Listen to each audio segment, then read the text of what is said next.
Morning. Hey, it worked. Shit. Okay, this is good. On my chair, so I can sit down and see what other mischief we can get into. Hope everyone's doing well.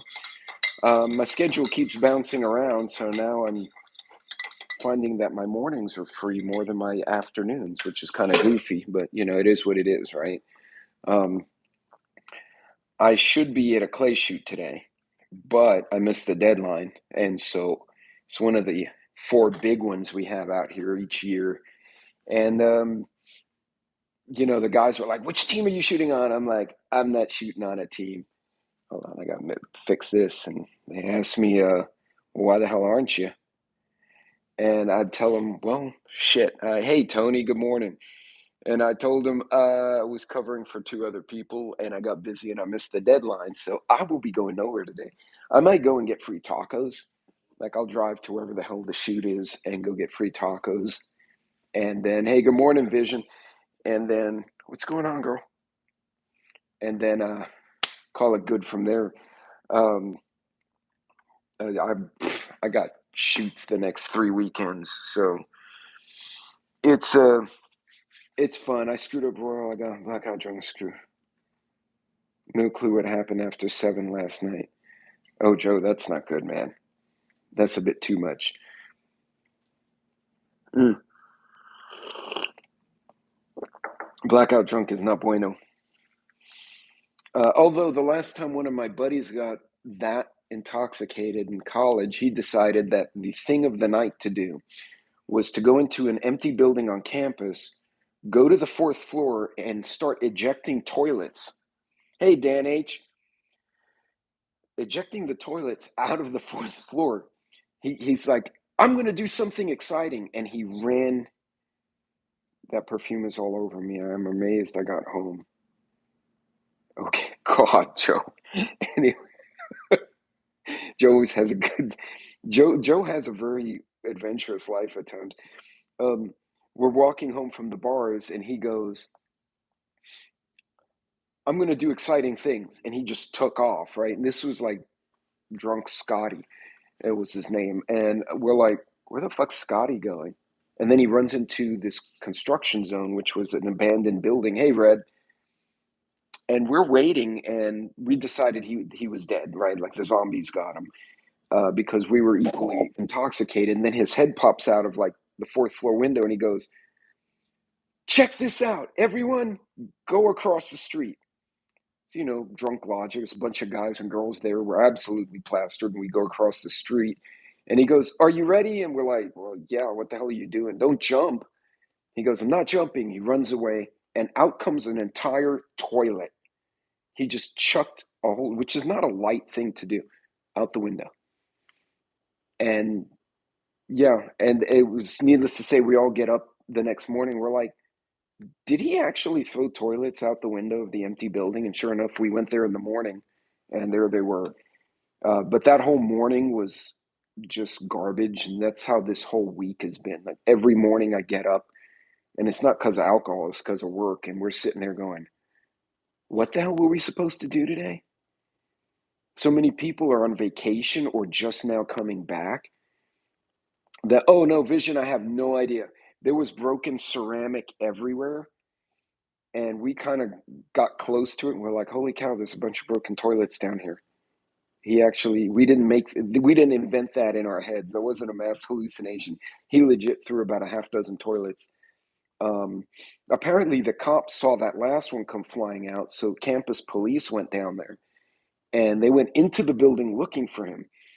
Next time I see her walking the dog, I'm telling you, man, Vision, if that had landed on someone, it would have killed one of us. Fortunately, he had enough foresight to say, everyone go across. Something wasn't in one of them. Man, Dan, something may have been in one of them. Honest to God, we didn't want to find out. We were across the street, and here come toilets. We're like, because you have that drunk vision. So you're like, did he just throw a toilet out the crunch? Oh, and before we could react, here comes another one. I don't know how he got them lined up. I guess they had been loosened by the construction crew when they were renovating the building. And they were janky things. Like these must have been the old toilets, and he's just chink. And then he gets another one and flips it out the window. And after the third one, pieces were going everywhere. We're like, yeah, we probably need to just proceed to our apartments in the house because we just need to not be here because this is going to escalate. So a few guys stayed, but we were like, yeah, I'm done. But but folks, look, I'm hearing reports. Uh, Bank of America is starting to have problems, which is kind of ironic because I hate Bank of America with a great passion. Hey, Constitutional. And who else is in here? Moonsprout. Hey, good morning, Moonsprout. Dan H. Hello. Red October. What's going on? And oh, doggone it, almost muted myself there. We So apparently the Fed is saying, oh, Vision, they tried to screw us during the housing crash because we had just moved houses and we were renting the first one. And we didn't time it right. We moved just as the crash was happening because we weren't understanding the larger market or like how the market forecast was going. And well, yeah, Chase is probably going to have a problem, but Bank of America has been horrendous. They were trying to convince me because I had that property I had tried to sell and I couldn't. So I was renting it to pay that mortgage, and then I had the house where the family was, and they were trying to convince me, oh, if they're not paying the rent, just don't pay your mortgage, and then you ask for assistance. And my wife was a realtor, and she's like, no, if you do that, they're going to repo the house and screw up our credit. And I'm like, yeah, that's what I thought. She's like, they got to be lying to us because we sat and talked about it. And if it wasn't for the fact that she had that in-depth knowledge of the real estate market, I wouldn't have been as competent in that field as she is. And so we kept, making the payments, whatever, and it killed us financially for a couple of years, for about a year actually. And we wound up short selling it, and we took a loss, and that hurt, but that was better than a bankruptcy or a foreclosure, which would have hurt me for years. And then we find out 2, 3 years later that Bank of America has gone to court by the feds because they actually were doing that on purpose. They were telling people, no, no, just don't pay it and we'll assist you. Then they'd repo your freaking home, sit on it till the market turned around, then the bank would sell it at a profit. But in the process, they ruined your credit. And yeah, so Vision, what I did, we wound up short selling it. So what short sale means is I sell it legitimately, but at a loss, but the bank accepts the loss. So it hits your credit a little bit, but it also shows that your payments were up to date and the market hurt you, as opposed to you just stopped paying. And that stays on your credit for a few years. You can eventually get it off, and things get a lot better. Hey, Carpenter, what's going on? But Bank of America has always been shady to me. And yeah, no, yeah, I had to put live chat just now, coffee. And so the Fed has told the banks you need to have more capital. In other words, you need to have more cash on hand. And I saw this on Yahoo Finance, and I also saw it on Economic Ninja. I also saw it in actually watched the CEO of Bank of America saying, well, this increase in having capital requirements is going to hurt us. And I'm like, okay, so you have less money to invest in other profitable things for the bank, but how big of a change is it? And it was like single digit. Like the Fed said, okay, instead of having whatever X% you must increase, hey, Macabus, you must increase what inventory of cash or capital you have on hand by like 5% or 3%. It wasn't some big, massive number. So in my mind, if a business is set up such that they cannot change or increase their cash flow by a simple 2 to 5%, that's not good, right? If you're running a business, right, you're going to have your leverage, you're going to have debt. There's some good debts that actually allow you to pay off without using up all your funds and pay off larger things, right? There's different, like a mortgage, there are different ways to maneuver loans, financing as a business, but you should always have cash flow. And the way I was trained, you want 8% or better free cash flow, where you can call on 8% of your total assets. Ideally, 15%, and then you can invest the rest into the company or whatever. Um, the fact that Bank of America, one of the biggest banks in America, one of the biggest banks in the world, cannot increase their their cash flow or the available capital by 2% scares the shit out of me. And I'm not an economist. I'm an engineer, but I understand the budgeting of business. And hey, kill it. What's going on? And that concerns the crap out of me, y'all. That's something that should absolutely. So, you're sitting here and you're looking at this train wreck, and it's not my bank. I won't bank with them after that. Fractional reserve banking is, yeah, Yardbirds is absolutely true. And these guys, hey, Papa's Farm, these folks love to invest, right? The bank is about making money, right? I get that. And it's a business. I get it. But it has to be run right. And these guys almost sound like the Wild West. Like, you remember the movie Wolf of Wall Street with DiCaprio, Leonardo DiCaprio? How he was like, oh, he's all strung out on cocaine, hitting his chest, and then he wound up in jail for being an ass. That's what I feel is going on in the banking sector right now. And I have friends who work in that sector, right? Professional people. And they're like, dude, like, our corporate managers, like the management chain, he's like, they're so strung out on like Adderall. He's like, I know this one guy's doing cocaine, but we can't bust him because every time HR does a drug test, he's conveniently out of the country on a business trip. And it's like, so your bank is, and not this particular bank, it's another corporation. And I'm like, so that company is being run by a bunch of drug addicts, basically. And he's like, yeah, highly functioning, super intelligent drug addicts. I'm like, that's kind of fucked up. Like, I don't know. But that scares me. So, this speaks to, and a lot of the creators in the chat, we've all spoken about this. You need to understand how this affects you specifically. Cocaine is so expensive. Yeah, but it's bougie because remember Whitney said crack is whack. Come on, Joe. Well, no, Whitney drowned in her tub, poor girl. But anyway, yeah, it is a scam, Moonsprout. So, but these are the kind of things when you hear this, a lot of people, so you're going to get the doom and gloom channels who are going to be like, run around like Kermit the Frog. Whenever he got angry, his little hands would be flapping around. He'd run off and on the screen. Hey, Food Forest, what's going on? Now's a good time to just look at your own situation and look at, more importantly, look at your personal leverage, look at your family situation and go, okay, what should I not be doing now? If the banks are going to start struggling, which has happened before, there's historical precedent for this. Well, hey, hillbilly homesteader, what do I need to be doing? Do I need to stock food? And everyone's situation in the chat's going to be different, right? So don't, just because my situation may indicate I have to do A, B, and C, your situation may be F, G, H. You know what I mean? We're not all in the same exact place in life, but we can still take similar steps. And what you may want to start doing is looking and going, okay, wait a minute. What do I want to do in the next 6 months if banks start having an issue? Now, what scares me is we're expecting the energy sector to get very busy.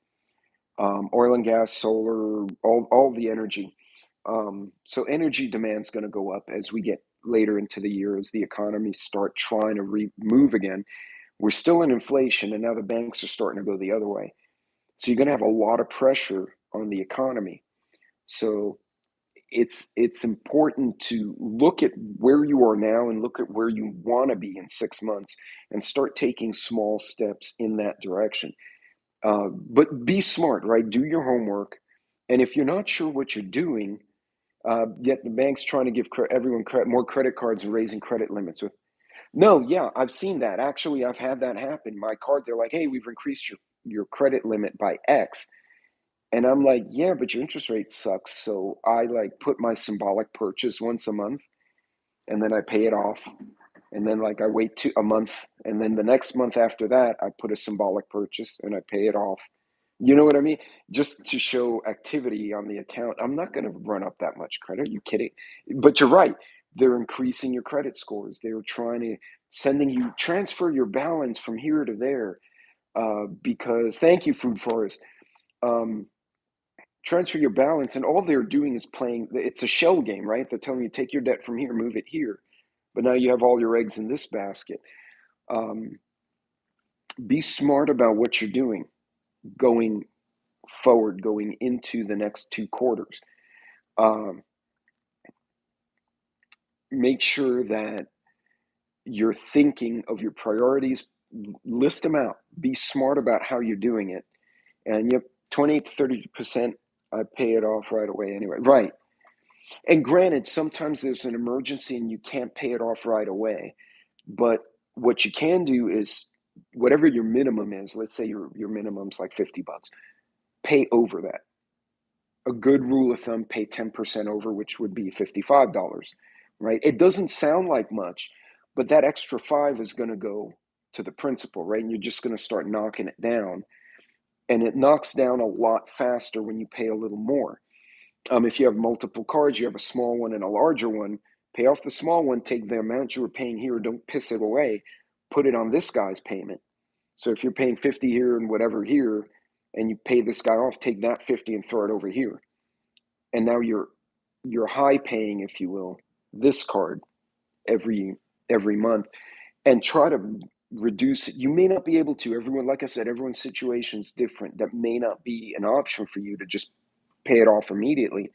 But what you can do is reduce that principal, reduce your exposure as much as you can going into the next 2 quarters. If the banks stabilize, hey, great. Keep doing it. It's not a bad idea. I'm covered in lipstick. Okay, well, Joe had an interesting. Well, Joe can't tell us because he has no idea. He's just seeing the evidence. Hey, Nanya. Um, but well, I'm glad you got out though, Joe. Too bad you don't remember too much of it, but it makes it fun, I guess. Uh, as long as nobody comes looking for you and they're angry, you should be fun. Yeah, I know. Constitutionally, the banks stabilize. They may stabilize flat on the ground. You know that technically stable, right? If I'm standing upright, I'm stable. But if I'm passed out on the floor, also technically stable. So thank you, Vision. So six half a dozen.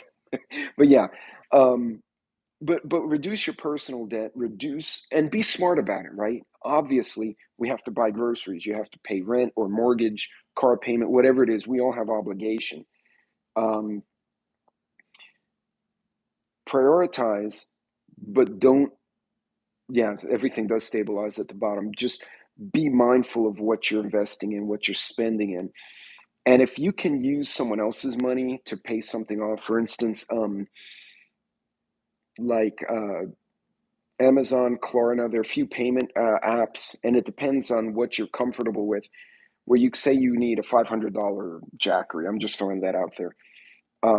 But you don't want to pay $500 right out of the bank because now you have no cash. So it gives you the option. You can pay 5 payments at zero interest. If you miss your payments, then you get hit with a penalty, but split it in 5, but zero interest. So you can kind of pay it down without incurring a penalty on the far end, as long as you pay on time, right? So you're basically borrowing Amazon's money or whoever's, Klarna or whatever this app is. Now, some folks aren't comfortable with that. That's fine too. But again, if you can find a way to break up payments, and if you have to take interest, take a flat rate, right? Like a car loan, it's 5%, 7, whatever the hell it is, or mortgage. Your fixed rate. That way, if they raise the interest rate, legally speaking, you're fixed, right? That's where you stay. Where people are getting screwed right now is these adjustable rate loans. A lot of people bought homes. They bought homes bigger than they needed. And they had a low interest rate, but they did an adjustable. And now the interest rates went up and they're getting killed. Um, Also, if you're buying a home, hey, Will Fang, good morning. If you're buying a home, I've always been a fan of the fixed interest rates. It's a little bit more money up front, but when they change the interest rates, you don't get clobbered. Um, you get into those adjustable rate interest rates and you'll get hammered. So, on my house, I think I'm at a 3%. I have no motivation to refinance. I don't need a home equity loan. I've been blessed in that respect, that I can do the things, Sassy and I want to do without endangering our finances, with not being stupid either. I have no motivation to move houses. The house is sufficient. Sure, everyone wants a nicer house with a nicer whatever, but we got what we need, right? I grew up in an apartment, so like to me, I have a home and I have a yard and dogs. I'm super psyched. My bar is kind of low with being happy in life. Learn that vodka and malt liquor. Ooh, Joe, yeah, that's terrible, man. Mm. So point being, be smart, do your homework. And there are a lot of good economic channels out there, and some of them are stupid. So if you see anyone go, plant food forest, build cob over your heat to cob, dig deep French water spring, find, dig, yeah. Send you pics of the pup here. Okay. Oh yeah, yes, you have the it's not a mastiff. I know the breed, this the wrinkly face. I saw the picture. Like I can't remember the breed. Oh, you have Barbo. I was thinking the other one that has the wrinkly face. No, I can't remember that one either. But yeah, Vision has a new fur baby in the house.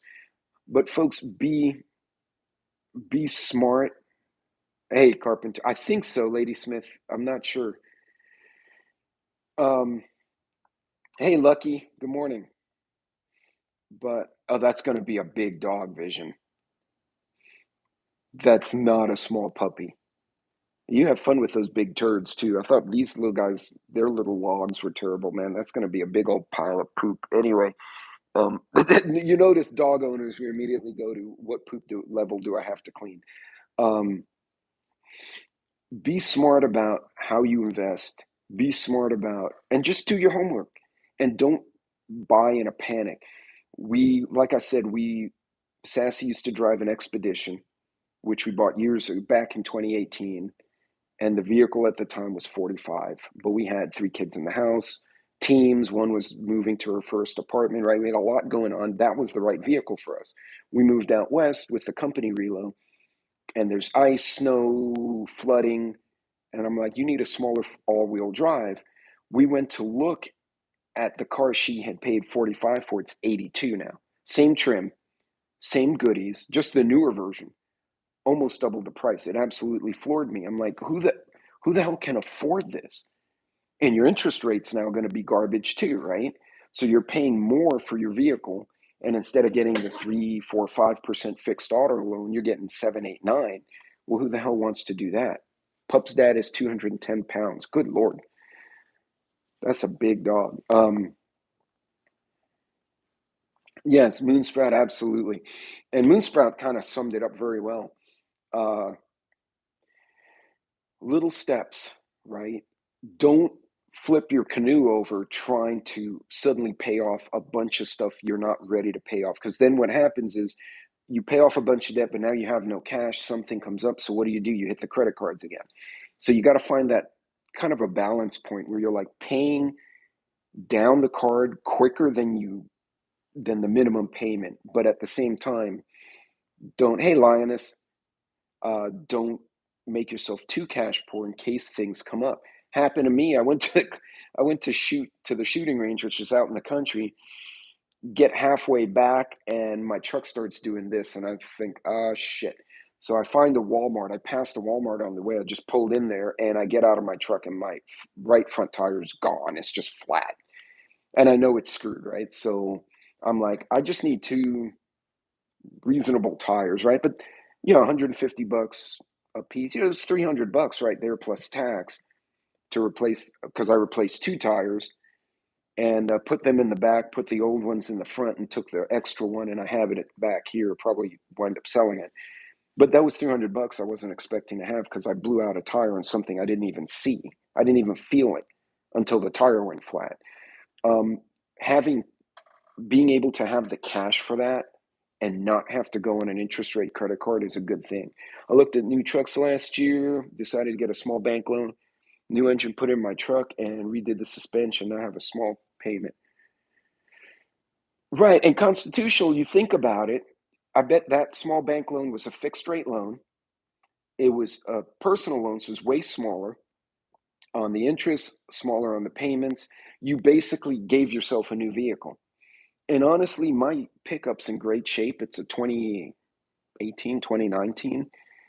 I don't need bougie and new. I mean, it has, to me, it has everything I need. So, uh, hey, Auslander, good morning. So, doing stuff like that, right? That small personal loan Carpenter took uh, basically gave you a new car. But technically, the car is used. So your car payment, if it's not already done, is probably you already have that in your budget. The additional loan to upgrade. So instead of getting into a completely new vehicle at a high interest rate and almost double the cost the way they are now, you're just added that small business loan or personal loan to pay off that engine. That's just smart, right? Remember when Donald Trump and Hillary were debating? I'm not meaning to get into politics per se. Uh, not to tell you, it's like, right, but you got basically a new truck. You got a whole new engine, right? Tony, the new Ford and Chevy trucks are garbage. I've been battling Chevys forever, and I don't know why. I my first few vehicles back in I had 85 vintage, the 80 vintage and 90 vintage Chevys, and then all of a sudden they became garbage in the 2000s. Then they got better, and now they're people are struggling again, which is sad because it's a great used to be a great brand. I'll be glad when my car is paid off. Right, and then that 350 can go towards something else, right?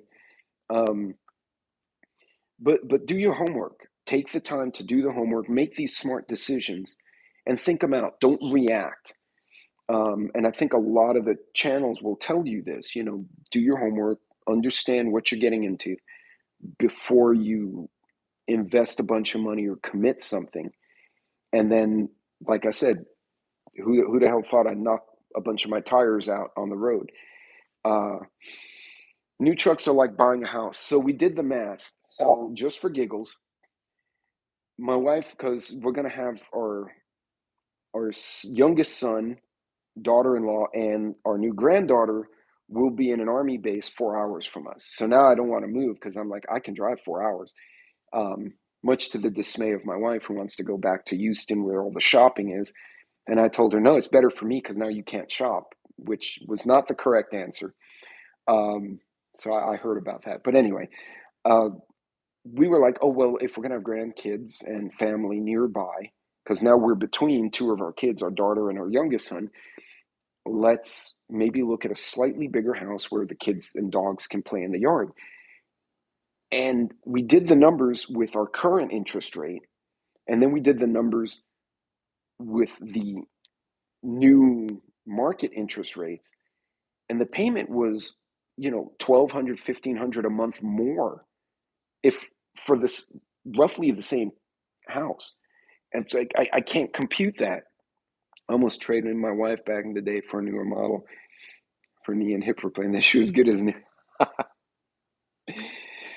All right, Vision, be good. Thanks for hopping in, man. Yeah, I'm probably gonna have to go and do something. They canceled all my meetings because all my coworkers are at the clay shoot that I missed the deadline for. So by now they're gonna start shooting, but I don't feel like zooming out there and being a pest. I have shoots the next 3 Fridays. So you're going to be seeing live streams of me on Fridays going to clay shoots. But I have won some neat shit. And my next free shit Friday, you'll see it. Great trucks can't beat a 350. Yeah. Hey, good morning, Raptor. But folks, Drunk Joe is quite charming. Actually, Joe in general is charming. He's just snarky. So what you see in the chat, and Joe and I have spoken to each other. When you speak to him in person, it's actually quite a different fellow. But the sense of humor is still there. You know what, Joe? There's some people, just some ladies may have just, she may have just appreciated that sense of humor, that candor you have. And she's like, I like this guy. He's my type of obnoxious or crazy or whatever she thought you were. Yeah. So for those of you coming in late, Joe apparently had a party last night and is unaware of what happened after 8 p.m. So he's throwing evidence because he's trying to put together what happened. Uh, but yeah, folks, we hey, take care of Moon Sprout. Be careful out there. Uh, take the time to do the homework. Take the time to research. Don't do things in a panic. Hey, Daryl, uh, just think it out. And honest to God, if you're kind of struggling with something or you're like, man, I'm not sure what to make of this, and you can't find homework that doesn't make sense, shoot some emails out to some of the creators. And sounds like a 3-day bender to me. If it doesn't have old school German engineering under the bonnet, it isn't reliable. Mm-hmm. I believe that, Os. Um, true irony is all my carry guns are Austrian, every single one. A bunch of HKs, basically. Cougars available in your area. Cougars available in your area. Hey, Daryl. So, yeah, folks, just take some time, do your homework. Don't panic when you go into this weekend. Take some time to just kind of evaluate what you need, budget it out. If you need canned food, whether you need batteries, whatever, and you don't want to buy it all at once and have a $300 bill at Sam's, buy something now, wait a week, buy some, see how the finances go for the week. Like I said, you get a flat tire, there's a couple of $100 right there, right? Kid breaks your window with a baseball, there's, $500 there, or at least a couple of hundred. So plan out what you're going to do. Like, look, evaluate what you need, and then say, okay, I need this first. So I'm going to buy this Saturday. And then I need this, but not as much. So I'm going to see how my finances are doing Wednesday. And if I have a little extra cash, I'll pick up B. And then come Saturday, I'll get C, right? We don't have to prep all at once, spread it out. Like I said, if you can spread out the payments, it's better. If you can borrow and do payments at no interest, it's better. And if you have to use the credit cards, try to pay them off in a timely manner. Like, say, okay, I'm going to buy a $500 whatever. I'm going to pay $100 a month for 5 paychecks, or $100 every $100 every check for the next however many paychecks. Oh yeah, well, Yardbirds, I'm talking about a kid, hits a ball 2 blocks away or a block away, and it goes through your window. It's like, what are you going to do? But yeah, it's plan it out. Hey, Kentucky Survivor, what's going on? Try to be smart. Yeah, just kidding. Well, it depends. You know what? When you said that, I was thinking the old Italian cartoon. It was like, you break my window, I break your face. Yeah. But plan it out as best you can. And not everyone can do it. I get it. Everyone's in a different situation. But you can still do some homework, go on the internet, try to read and make sense of a decent plan, and then try to stick to it. It's a lot of It's exactly why I said it. That's what went through my head. I mean, the minute I read it, um, plan out what you want to do. And it's kind of like working out. Consistency is the key, right? You go to the gym regularly, you'll start seeing results. You don't have to kill yourself once a week, but go 4 or 5 days a week in moderation, and you'll start to see the change. The same thing with prepping, same thing with finance. You just make those small changes and stick with them. I think Moonsprout said it best: small changes, and you just stay with it, and you'll watch over time things will start improving. And also, try to surround yourself with people who aren't assholes. I've just found when I'm surrounded by people who are thinking successfully and thinking smart, it tends to bring the group up. If you have that one person's being negative, it brings everyone down. Hey, KP. So, folks, be smart this weekend as you go into your whatever it is you're doing, your chores, your prepping, your canning. Um, plan out, write down what you need, prioritize, and say, okay, what can I afford and when can I afford it? And just start spreading them out. If the banks are going to start having trouble, now's a good time for us to kind of take that defensive mindset, much like the corporations do, have a little bit more cash on hand, reduce our debt. So, God forbid, if there is a major emergency, you do have the available credit. Somebody goes to the hospital. But if you don't need it, you're not obligated to those big payments, right? The payments are low. Try and leverage the best you can. Fill up water jugs, yeah, stuff like that. Hey, Papas, no worries. I'm gonna have to go too. I probably need to be doing something productive this morning. Even though they canceled all my meetings and now I'm kind of in limbo again. Anyway, guys, look, you guys be good, be safe. God bless out there, and plan it out. Take your time. Uh, Joe, I have those calibers, so when I go to the gun show this weekend, I'll text you and let you know what the market prices are. So at least you know in the back of your head. Folks, for those of you who are looking for ammo and are having trouble finding a specific type, or you're trying to get the market price, shoot me an email, theroamingprepper@gmail.com. Let me know what it is you're looking for. I heard, 8mm Mauser's kind of rare, and I'm an a-hole by default. Right, but not to everyone. I'm sure if someone's respectful to you, you'll be respectful back. You're just an a-hole to the stupids. Or if you're looking, and I'll see if they'll let me take pictures at the gun show. That has been frowned upon in the past. I tried to do a live stream. They're like, yeah, you can't do that. So it is what it is, guys. What can I tell you? Check out the farmer's market. Buy local if you can, because that supports your neighborhood too. Using Ammo Seek. It's misleading. So yeah, that as well. So all right, guys. You guys be good. Be careful out there, and again, plan out what you're doing. Don't overextend. Uh, be smart about it. If Bank of America is going to take a dump, they're a bunch of bastards anyway. Like I told you at the beginning of the video, they tried to screw us over, but we figured it out. I need a left-hand holster. For what pistol, KP? Because I actually saw a guy had a bunch of surplus lefty holsters, but they were for different firearms. So yeah, shoot me an email if you want. Let me know what it is you're looking for, and I can see if it's out there and what they run and where you can find it. Them and Wells Fargo store. Wells Fargo's another anus of a bank. Ugh. Anyway, all right, that's enough. I'm done cursing at banks. You guys be careful, be safe out there. And if you're in that triple digit heat, like I'm going to be, hydrate, don't drink too much alcohol, and then go out in the sun. That's how I wound up in the ER last year. So peace, be good. We'll see you later.